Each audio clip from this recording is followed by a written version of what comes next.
Good afternoon, everyone. You know, I was at the same venue last week, Bharat Mandapam, and I can't tell you, it was overflowing with people who were just talking about AI everywhere. And so globally, they talk about AI diffusion. Here, AI diffusion has happened at the level of 7-year-olds and 8-year-olds. So I think we are safe. Of course, AI diffusion in India is among the, if you look at all the economies which are comparable, we have probably the highest diffusion rate, both in the consumer sector as well as in the enterprise sector. And that is actually giving us a big strength because our IT sector, of course, there is a lot of, at this point of time, the sector needs to understand how they will pivot fully, but they are pivoting very rapidly towards providing AI services. And in the consumer sector, lots and lots of new creators are coming up. So diffusion, of course, is very important and it's happening. No, so I just wanted to start off with I think whoever holds the next AI summit, which is Switzerland, will have a steep target to meet. I don't think they'll be able to, because this was much bigger than the previous two in Paris and Bletchley Park. So you've set a steep target for any other AI summits that come after it. And it's really put India at the center of the AI world in terms of the conversations around AI. But, yeah, sorry, please. Yeah, carry on. No, the question was, but the one point though which people make is that India is still largely a consumer of AI and is not, for example, making large language models and so on and so forth. I mean, that's one criticism or slight, negativity which comes up when one talks about India and AI. So there are two different things here. First is, of course, the summit was very well received and very well recognized globally. The format of the summit was more on the World Economic Forum format, Davos format, where we had about 700 plus sessions where our students, they got an opportunity to listen to people like Nobel laureate Demis Hassabis, people like Dario, people like Sam Altman, people like Sundar Pichai. They got that opportunity to interact with the top AI brains in the entire world. So it was designed in a way that our young generation, I call it Generation Bharat, Gen Bharat. So the Gen Bharat basically gets the opportunity to create their future in the way they want it. That was the whole theme of this. Regarding the AI strategy that India has, well-known 5 layers now, so I wouldn't go into that. Key thing is to get the right solutions, which is where the ROI will come. So our focus is on that. And today models have already become commoditized. There are like so good models which are just maybe 4 or 5 months or maybe 6 months behind the topmost frontier models. They are now available in open source, which can be used to provide the solutions and provide the applications. So the focus has to be to get that infra in place, which is where the summit gave us the total investment of about $250 billion. Right. And about $17 billion for the deep tech startup ecosystem from the VC community. So that way it was very fruitful. Mm-hmm. Right. So, as you said, 250 billion is not a small number. We saw big commitments from Indian domestic conglomerates and also from the likes of Microsoft, Google, Amazon, which came in during the AI summit. So India is certainly part of the AI conversation. But there is, of course, the other, or what some say is the flip side to AI, and one has to refer to that, which is the fear of job losses. For example, the IT stocks have been going down in the last several weeks. There is a scare, maybe exaggerated, but it's certainly there. And a lot of the Indian consumption story also depends on IT. Let's say in places like Bangalore or Bengaluru or Pune, to some extent Gurgaon, real estate or consumer market. So what are your thoughts? What's the government's reaction to that? The biggest strength of our IT sector, and especially the big IT companies that we have, their strength is to be able to go to an enterprise, understand how that enterprise works, and basis that provide the technology solution which will work in that enterprise. That's the strength. In the past, this strength was demonstrated when the Y2K problem came. We have seen how the transition from on-prem to cloud happened. That was also done by our IT sector. In the past, we have seen from the legacy systems to more modern programming language, more modern software architectures which happened. And this is now the transition where we are shifting from the coding to automatic coding, but using an architecture which is designed by the IT companies, by the teams out there. The trust factor in deploying AI is very, very important. For example, if there is a banking company, that bank would not like to hand over the coding to either a software or any other person until and unless they trust it. An insurance company, a retail company, any company that you talk of, any enterprise that you talk of, they would like to have people who are trusted, who understand, who can be trusted with their data, with their internal architecture, with their business model. That is where the role of IT companies will significantly grow in the coming years. Yes, this will require a lot of effort. From the Government of India side, we are putting huge focus on providing the talent pipeline. From the state governments, especially the state governments like Government of Karnataka, Government of Telangana, Government of Tamil Nadu, Government of Maharashtra, they will have to put in a lot of effort to make sure that their colleges in their states, they get reoriented towards AI-based IT solutions.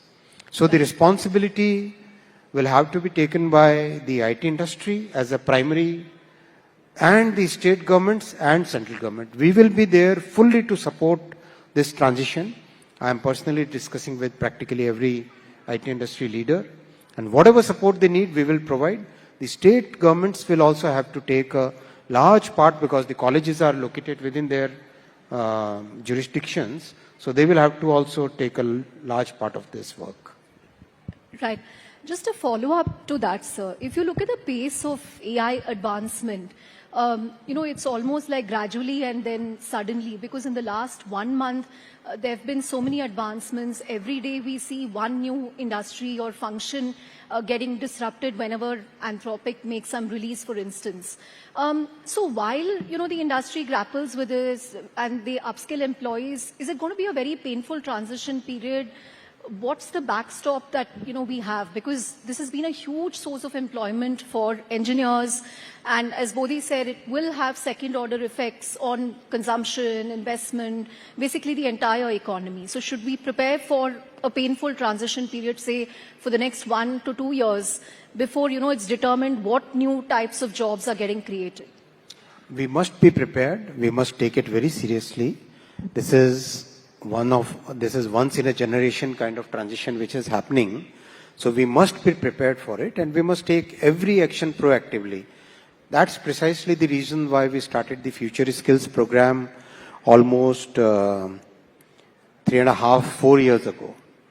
And that was done in partnership with the IT industry so that they can rapidly start the upskilling work. And of course, the numbers there are huge. Almost 8 lakh IT industry professionals have been upskilled. But that number has to be now scaled up at a much significantly higher level, and that talent pipeline has to start getting created from the colleges onwards. That's why the Ministry of Education at central government level and the Ministries of Education at state government levels with the industry, we will all have to work in a very concerted manner, and that's what we are attempting at this point of time. Right. Just one more question. Last week was also notable because I think we had 5 foundational model releases. Sarvam, of course, everybody would have heard. But apart from that, we had 4 more startups which released foundational models. And, there are going to be 5 to 7 more over the next 12 to 24 months. Are you happy with the kind of research and investments that's happening in the foundational layer in India? And will it continue to take push from the government? Because what helped these first 5 models was the GPU access that the government provided, the investment that you provided. So will that continue to be a big push? Because you've also announced, India AI 2.0. So what kind of outlay can we expect for that? We'll have to scale up our investment. We'll have to scale up our compute to a significantly higher level. When we started the AI mission, that time 10,000 GPUs was the target. We have achieved already 38,000 and another 34,000. Another 20,000 we are adding. But I think we'll have to go somewhere near 200,000 or even more than that. Then only we'll be able to do real, the kind of demand which is coming up. And that is why the recent budget announcement of tax break till 2047, that's very important, because that basically provides that huge momentum to bring the entire world's data to India. We process it, we provide those services using that data in a secure and a trusted manner, because one, India is trusted. As a country, the world trusts us. As an economy, the world looks at us as a trusted partner. So therefore, it's very important that we follow up on all these plans. We'll have to invest significantly higher numbers. Apart from the big announcements which were there in the AI summit, there are many other people who did not decide to announce, but they have the plans to which they will keep unfolding in the coming months, where they would also like to set up significantly large infra facilities throughout the country, so that the talent pool can get the infra which can be then used to provide the services. Right. Ashwini, if I can ask you another question. See, I think the argument that AI could cause job losses, therefore there should be some restraint is not a particularly valid argument. Any new technology, especially on a revolutionary scale, does cause job losses. But there are also adverse impacts. We spoke about this in the context of software. Now, yesterday, you talked about another segment which is of great interest to our industry, which are content creators. Some of these large language models, these AI summaries that we get to read, essentially scrape information and stories and articles that have been created by a lot of content creators, including large media organizations. So what are your views on that? What you said was very welcome for our industry, but what is the solution? Is it revenue sharing, or what is the government looking at? Listen, the content creators and the media houses, you guys invest a lot in getting that entire network where you have the journalists, you have the reporters, then there is an editorial check, and basis all that, finally the content is published. So it's very important that the hard work and the significant amount of effort that you are putting in, that needs to be rewarded in a fair way. So that's why when I interact with counterparts across the world, practically every country is today thinking that there has to be a fairer way of sharing revenue, because the revenue today is basically going to the platform first, then it comes to the content creator. And we have content creators across the country who are creating such huge amount of good quality, high quality content, whether it is music, whether it is cooking, whether it is traditional culture, whether it is traditional folk songs, whether it is science, technology, very interesting ways of explaining things to the young generation. All that is happening today. So therefore, when this Gen Bharat, when they are the content creators, they must get the fair share of the revenue, and the media which has basically developed over more than a couple of centuries, that large base of trust in this institution, that needs to be properly recognized, that needs to be rewarded, and that needs to be further strengthened, in my opinion. Right. Just one follow-up to that, sir. You made an important statement at the DNPA conference where you said, social media platforms must share revenue, and, now we've spoken about AI labs. Is there a way that the government will formalize this, institutionalize this in terms of how the revenue share should work with publishers, with media houses, with content creators? And, is it pragmatic? Is there some way to work this out? This needs to be done in a very consultative manner. All the past work that we have done, whether it is Telecom Act or DPDP Act, all these we have done in very consultative manner. We'll do this also in a very consultative manner. Can we have the echo reduced? Echo is very... Okay, let's carry on. No, I think, yeah. So I just wanted, I think also the first semiconductor production in India, I think starts in a few days of Tomorrow, some of the I think projects. Micron's plant is going on. That's very satisfying. In a very short time frame, I think the foundation stone for Micron plant was done in 23. Yeah, it was done in 23. And here in 26, we are starting the commercial production. Tomorrow, Honorable Prime Minister will start the commercial production. He'll inaugurate the Micron semiconductor plant. And this is where the high bandwidth memory, the most advanced memory, which is in huge demand now because of the AI revolution. And this memory is used in practically everything that we use, our laptops, our mobile phones, the cameras, the lighting arrangement, the speaker, everything, every electronics item, the large machines, defense sector, strategic sector, every sector, transportation sector, oil and gas sector, everywhere these memory chips are used. So it's a very good start for the country. 3 more plants have already entered pilot production. Their products are now getting qualified with the customers. And this year we'll have, after Micron, we'll have 2 more commercial productions happening in quick succession. And 4th one will start somewhere around maybe November or December. So it's a very good journey. And the other plants are getting into now more like the machine tool room shifting kind of level where the civil construction is ending and the machines and plants and all other things are now coming in for getting the next phase of their commissioning. It's going on very well. Recently, Honorable Prime Minister laid the foundation stone in Uttar Pradesh for a plant which is HCL and Foxconn joint venture. They will be manufacturing the display control. So every screen that you see, whether it is a screen on your X-ray machine or a screen on this television, right? This large screen. All these screens, they are driven by chips which are basically the driver module. So they'll be manufacturing that driver module, and it's going to be a very large plant, of course in phases.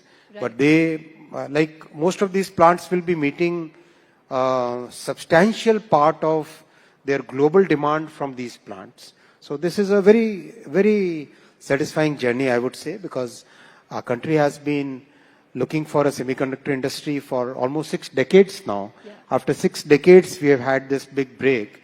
And thanks to our Honorable Prime Minister's vision, he set the guardrails, he set the goal very clear for us and made sure that we look at the ecosystem. Honorable Prime Minister's focus was always, this has to be a multi-year journey. This cannot be a 1-year program, 5 years program. This has to be a minimum 20 years program. Second, always focus on getting the ecosystem. So getting the ecosystem within 3 years, it was a Herculean task, I would say. Most people initially were quite skeptic. Yeah. But when we interacted with them, sincerely we followed up each and every input which used to be given by the industry participants. Our point to the industry was that, yes, it's a new industry for us. We don't have this thing in the past. We don't have the precedents. So you help us, you guide us what needs to be done. They would give us inputs about power supply, about ultra pure water, about 250 odd gases and chemicals, about the kind of welding talent, welding skill which is required. And it's very, very, very high level skill, very extreme level skill. Normally we are used to measuring in parts per million. Here parts per billion is the norm. parts per billion is the norm, and there are so many cases where even they have to go even beyond that. Clean rooms, they operate at a totally different level. So that level of skill development, that level of ecosystem development, it has been a humongous effort. I would like to thank Honorable Prime Minister for this, for getting this industry into our country. Right. One quick follow-up question. Where are we on India's Semiconductor Mission 2? And secondly, this is an industry which can be cyclical. Is it possible that some of these semiconductors, when they enter the market, could face a demand problem? Yes, semiconductor industry has been very cyclical in the past, and the cycles have been vicious, for sure. Yeah. But what we see, the trend today is quite different from the past on two counts. Count one is, today the use of semiconductors has permeated significantly beyond the traditional electronics as a sector. It has gone like practically every consumer item that we see today, all the white goods, all automobiles, all transportation sector, energy sector, power sector, every sector that we see today has semiconductors, the chips in them. So it has become a foundational industry, whereas in the past it used to be more like supply chain for the electronics industry. That's one big change. The second big change which has happened is the cycles have significantly got compressed. For example, memory.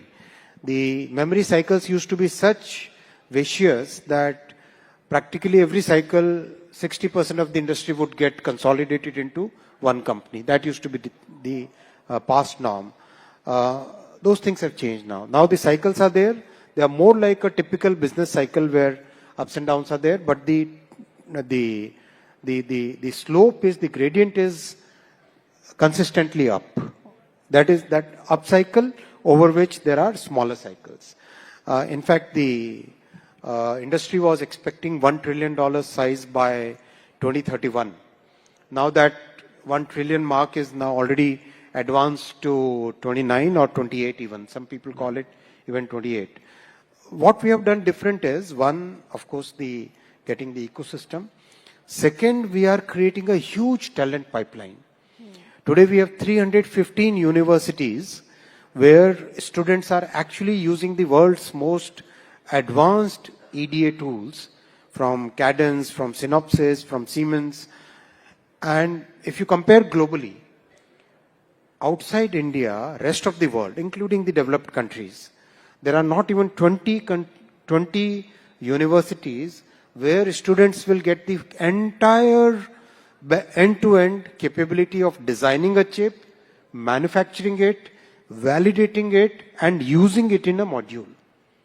And today we have universities in Assam, in Jammu and Kashmir, in Kerala, in Tamil Nadu, in Rajasthan, in Gujarat, Chhattisgarh, Jharkhand, Odisha, where students are designing chips, getting them manufactured, getting the chips, manufactured chips validated, and using them. So the talent shortfall of about 1 million, which is there in the semiconductor industry globally, that entire talent pipeline will be met by India, in India, because today the world has developed that confidence. First, when I asked the CEO of AMD and CEO of Renesas and CEO of ARM about 3.5-4 years ago to bring their most advanced chip design work to India, their initial skepticism was quite obvious, but they believed us, they trusted us, and today practically every large firm, whether it is Intel or AMD or ARM or Broadcom or NVIDIA, their entire design work is mostly done in India now. So that huge ecosystem is coming up.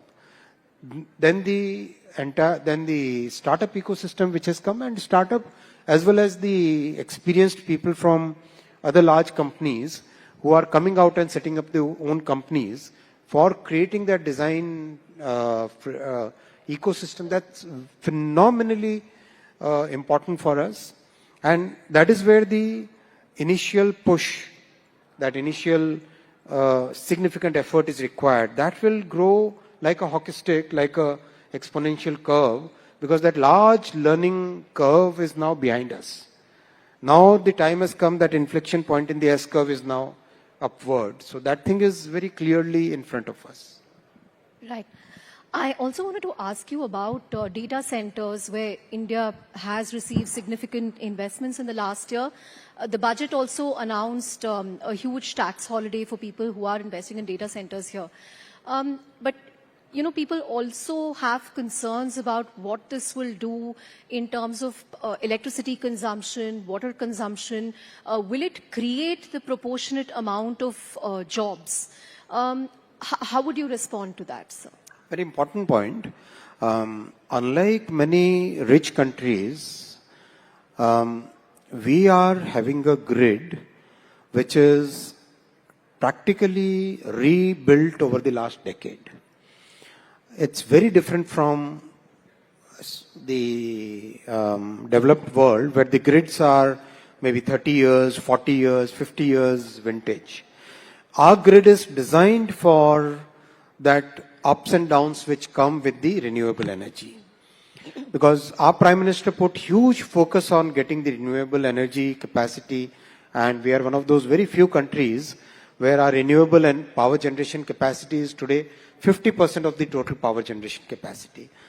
So that way our grid is substantially robust, first. Second, so many innovations are happening which are reducing the power consumption. There is one startup which is now working on inference chip, which will reduce power consumption by about 70%. 70% kind of reduction which is possible today. I've seen their concept, and the concept looks very logical, and they have got VC funding also. So which means that it's going in the right direction. There are other people, one company met a few weeks ago where they are bringing a liquid cooling system which can practically reduce the requirement of water by 90%. So those innovations are continuously happening.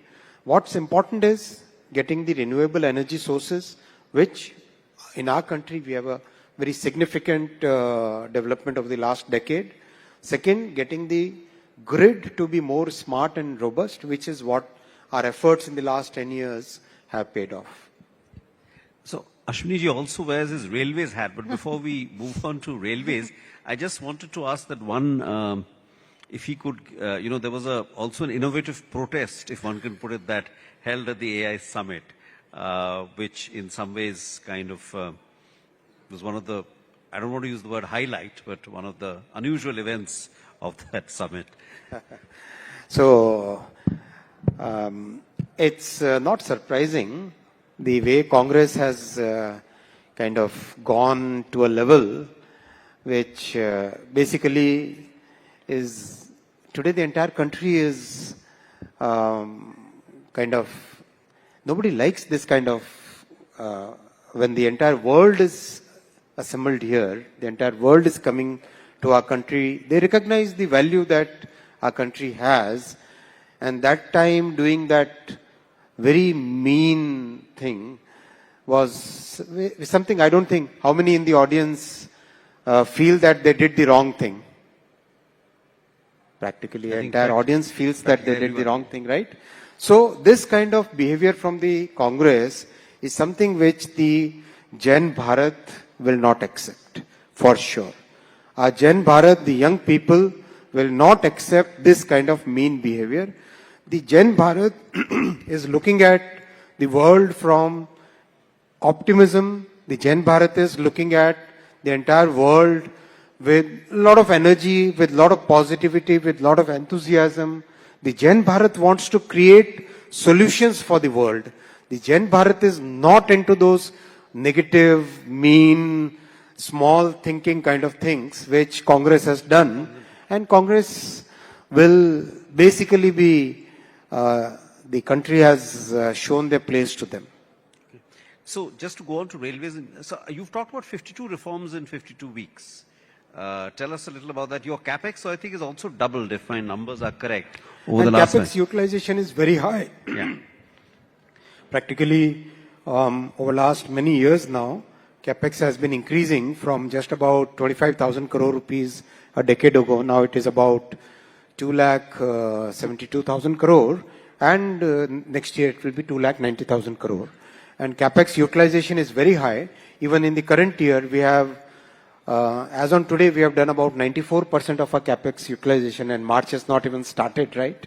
March will be like, so it's going on very well, and the results are also visible. We have done about 35,000 kilometers of new railway tracks, practically electrified the entire railway network. More than about 50,000 kilometers of railway network we have electrified. We have upgraded almost 80% of our tracks. Almost 80% of our tracks we have upgraded to 110 kmph. Coverage installation is going on at a very rapid pace. Stations are getting rebuilt, 1,300 stations. Out of that, 170 already completed, maybe 190 already completed. This is a number 1 month back. So it's progressing very rapidly. More than 160 Vande Bharat trains are already in service. Complete bouquet of total new set of products, totally new generation of trains is there. We have done many reforms in the past. In the past 10 years, series of reforms have happened. In this year, we are planning 52 reforms. Already 4 reforms have been kind of rolled out. And in the coming months, we'll be rolling out many more reforms. These reforms are focused at safety, at passenger convenience, passenger experience, at maintenance practices, at production, manufacturing, construction. Every aspect of railways will see reforms. Right. I think we're out of time, but I just want to sneak in 2 quick questions for you, sir. One is on the IT laws. You know, in your DNP address, you also spoke about how the nature of internet itself has changed and how we are grappling with a completely new internet. So, you know, we know that the government was working on a digital India bill. Is there a need for a complete overhaul of IT laws? And lastly, will India follow in Australia and France's footsteps in age-gating social media platforms, restricting social media for people under 16? What has been decided there? See, in the Digital Personal Data Protection Act, we created a totally new template for the world, which is recognized everywhere. So many ministers have told me across the world they would like to have this as the template rather than the European template with the GDPR template, which is very prescriptive, which is very, very cumbersome, and it basically doesn't have any scope for innovation to come up. We wanted innovation, pro-innovation, but simultaneously the safety of citizens is very important. So we wanted to balance that, and the same approach we'll follow in our current thought process. The nature of internet has actually changed. Internet, when we were students, and the way in the last few decades, actually in the last 10 years, 15 years, the nature of internet had substantially changed. Platforms are the primary mode through which every kind of content, whether it is news or music or films, or every content is basically today disseminated using the platforms. So therefore, it's very important that we take the right measures for, 1, protecting our children, 2, the social institutions which are there, the institutions of family, the institutions in our society, the judiciary, the way our parliament functions, the way our constitution has created the institutions, they all have to be protected and strengthened so that the society remains harmonious. 3, there is a huge barrage of deepfakes, barrage of synthetically generated content where nobody's consent is taken. An anchor's deepfake selling some medicine. Let's say finance minister's deepfake saying about some investments. Yeah. Those things have to be kind of checked. So deepfakes, or rather any synthetic content, somebody's synthetic somebody's personality used to create some synthetic content, there has to be a consent of that person. So those constructs are today very important. There are so many misleading advertisements on the social media. There are issues about cybercrime. We have seen so many issues of cyber fraud and cyber crime, where especially the people who are retired, they are basically digitally arrested, and the bank accounts are kind of taken control of. Those things have to be controlled. Those things have to be checked. So that is where the role of the social media platforms and all other intermediaries has to become very important. We have seen how the rumors spread so rapidly. So it's very important that those guardrails in the society are put in place at this point of time before the problem becomes too big, and we are very closely interacting with the industry. Platforms have shown a lot of appreciation for this approach. In fact, without taking any names, all the top leaders that I met during this summit and in Davos previously, they all share the concern. They all share the concern. They also are parents, right? End of the day, CEO of a large tech platform is also a parent. They also have the same concern that any other parent would have. They also are living in the same society. They also have the same concerns that any other citizen would have. So they understand this. We have very clearly assured that for us, innovation is very important, and citizens' protection in the online space is as important as innovation. So that right balance is what we are driving at. Thank you very much. Great. On that note, thank you very much, sir. This was an amazing session. A huge round of applause for the minister who pulled off the largest AI summit in the world. Thank you very much.